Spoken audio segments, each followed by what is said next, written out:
जदि आपण मैंने अंडा खाइबाकू भल पाती आउ अंडार से सब पुराणा रेसिपी बनै बनै बा खाई खाई बोर हो गले किछि नुआ आउ टेस्टी बनैबाकू चाहूचंती ताहले एई रेसिपी को ट्राई करि परिबे।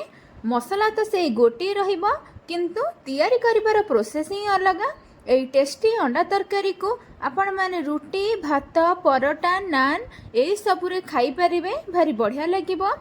ताहले भिडियोटी को फुल आज करंतु।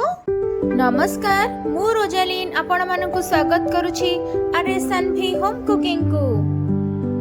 एबे चलंतु आमे रेसिपी स्टार्ट करिबा। तो आलू आ अंडा सिजेबा पई प्रथमे मु गोटे प्रेसर नै जाइछि। प्रेसर रे आमे एबे देई दबा आलू। आलू को देखंतु मीडियम साइज रो टिके बड़ साइज करिकि आलू को काटी नेछि। एबे आमे आलू के एथिरे सिजेई नबा।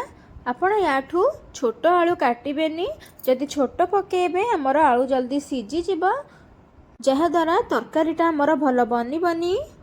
एबे हमें सेथिरे पानी दे दबा। पानी दे साला परे हमें सेथिरे अंडा को दे दबा। तो अंडा एठी मु 6टा व्यवहार करिछि। आपण जदि अधिक बनेबा को चाहुथिबे ताले सेही अनुसार आपण अंडा यूज करिवे। एबे हमें प्रेसर रो कवर देकी अंडा और आलू को सिझे नबा। से भितरे चलंतु आमे अंडा तरकारी पाई मसला तैयारी करिबा। तो एठ मु मसला सबू काटिकी नहीं आसी। प्रथमे मु राग पाई 3टी सुखिला लंका नहीं, 2 ରୁ 3टी टमाट को मुझे बड़ बड़ साइज करी काटिकी नहीं जाइछि। अल्प टिके अदा आउ 2 ରୁ 3टी मीडियम साइज रो पियाज को मुझे बड़ बड़ पीस करी काटिकी नहीं जाइछि। आपण भी ठीक एमिति बड़ बड़ पीस करी काटिकी नेबे, कारण सबुतिक मसला को जेहेतु हमर ग्राइंडिंग करिवार अछि तो सेथिपाई मु सबुतिक को बड़ बड़ पीस करी काटिकी नेछि। आ अल्प किछि रसुण नै जाइछि।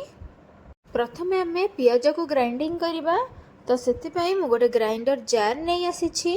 एबे हमें सेथिरे बड़ बड़ काटिकी रखिथिबा पियाज को देई दबा। एबे हमें कवर करिकि एहार गोटे पेस्ट बनै आनिबा। एठी हमें पियाज को भल के ग्राइंडिंग करके नहीं आसीछे। देखंतु मु केते बढ़िया से पालिश करके गोटे पियाज रो पेस्ट बनै कि नहीं आसीछि। आपण ठीक एमिति ही पालिश करके बाटी नेबे। एबे चलंतु मसला हमें कसेइबा। तो सेति पई प्रथमे मु गोटे कढ़ई नहीं जाइछि।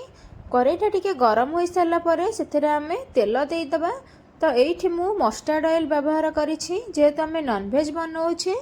एठी हमर तेल भल से गरम हो गलानी। एबे हमें सेथिरे दे दबा 1/2 चम्मच गोटा जीरा। जीरा हमर भल कि भाजी हो गलानी। एबे हमें सेथिरे दे दबा ग्राइंडिंग करके रखिथिबा पियाज को। पियाज को दे सारला परे सबुतिका को भल से हमें मिसई नबा। पियाज मसलाटा भल कि भाजी हो सारला परे सेथिरे हमें दे दबा अदा रसुण लंकार पेस्ट को। पेस्ट दे सारला परे सबुतिका को भल से हमें मिसई नबा। मसला हमारा हल्का से फुटी आसिले लास्ट को दे दबा हमें टमाटर प्यूरी को। टमाटर प्यूरी को दे सारला परे सबुतिक को भल से मिसई नेबे। एठी देखंतु मसलाटा हमारा केमती टकमक होइकि फुटिलानी। एबे हमें सेथिरे किछि बेसिक मसला ऐड करिबा। प्रथमे हमें दे दबा अल्प किछि हळदी गुंड, गोटे छोट चम्मच धनिया गुंड, 1/2 चम्मच दे दबा गरम मसला, गोटे चम्मच दे दबा चिकन मसला। अंडा तरकारी रो भल कलर आनिबा पई सेथिरे हमें दे दबा गोटे चम्मच काश्मीर लंका गुंड। लास्ट को दे दबा स्वाद अनुसार लूण। तो एठ मु गोटे बड़ चम्मच लूण दे दउछि। एबे हमें सबुतिक मसला को भल से मिक्स करिबा। वर्तमान पर्यंत आपण मो भिडियोटी देखिलेनी। भिडियोटी केमिति लागिला प्लीज कमेंट रे मते निश्चिंत जणाइबे। जदि भल लागिथिबो ताले लाइक करिवे, शेयर करिवे। आपण जदि मो चैनल ले नुआ ताले सब्सक्राइब करि देबे। एठी देखंतु मु सबुतिक मसला को भल से मिक्स करि नै छी। एबे हमें मसला को टिके हबा पई किछि समय छाड़ीबा। देखि पारुथिबे मसलाटा हमर भल के कसी होई गलानी। आपण ठीक एमिति मसला कसिबे, देखिबे आपणकर ए अंडा तरकारीटा बहुत बढ़िया से बनिबो। खाइबा को बहुत ही टेस्टी लागिबो। एठी हमर मसला भल कि कसी होई जाइछि। देखि पारुथिबे मसला कसिबा भितरे हमर आलू आ अंडा भल कि सिझी जाइछि। ଆଉ ଆଳୁ ଆଉ ଅଣ୍ଡାକୁ ମୁଁ ଭଲକି ଚୋପା ଛଡ଼େଇକି ନେଇ ଆସିଛି। ଚାଲନ୍ତୁ ଏବେ ଅଣ୍ଡା ଆଉ ଆଳୁ ଟିକେ ଭାଜି ନେବା। ତ ସେଥିପାଇଁ ମୁଁ କଡ଼େଇରେ ତେଲ ନେଇଯାଇଛି। ତେଲ ଟିକେ ଗରମ ହୋଇସାରିଲା ପରେ ସେଥିରେ ଆମେ ଅଣ୍ଡାକୁ ଦେଇଦେବା। ଫାଷ୍ଟ ଆମେ ଅଣ୍ଡାକୁ ଭାଜି ନେବା, ତାପରେ ଆମେ ଆଳୁକୁ ଭାଜିବା। ଆପଣ ଚାହିଁଲେ ଦୁଇଟାକ ଏକାଥରେ ବି ଭାଜି ପାରିବେ, କିନ୍ତୁ ମୁଁ ଆକୁ ପାର୍ଟ ପାର୍ଟ କରିକି ଭାଜି ନେବି। ଦେଖନ୍ତୁ ଅଣ୍ଡାକୁ ଆମେ ଭାଜି ନେଇଛେ। ଅଣ୍ଡାକୁ ଆମେ ଏବେ ଗୋଟେ ପ୍ଲେଟ୍ରେ ବାହାର କରି ନେବା। ଏଇଠି ଆମେ ଅଣ୍ଡାକୁ ଗୋଟେ ପ୍ଲେଟ୍ରେ ବାହାର କରି ନେଇଛେ। ଏବେ ଆମେ ଯେଉଁଥିରେ ଅଣ୍ଡା ଭାଜିଥିଲେ ସେଇଥିରେ ଆମେ ଏବେ ଆଳୁ ଭାଜି ନେବା। ଆଳୁକୁ ଏମିତି ଟିକେ ପରେ ଟିକେ ଭାଜି ନେଉଥିବେ। ଆମର ଏଇଠି ପରଫେକ୍ଟଲି ଆଳୁ ବି ଭାଜି ହେଇଯାଇଛି। ପୂର୍ବରୁ ଆମେ ଅଣ୍ଡା ତରକାରୀ ପାଇଁ ମସଲା କଷାଇ ଦେଇଥିଲେ। ଏବେ ଆମେ ସେଥିରେ ଭାଜିକି ରଖିଥିବା ଅଣ୍ଡା ଆଉ ଆଳୁକୁ ଦେଇଦେବା।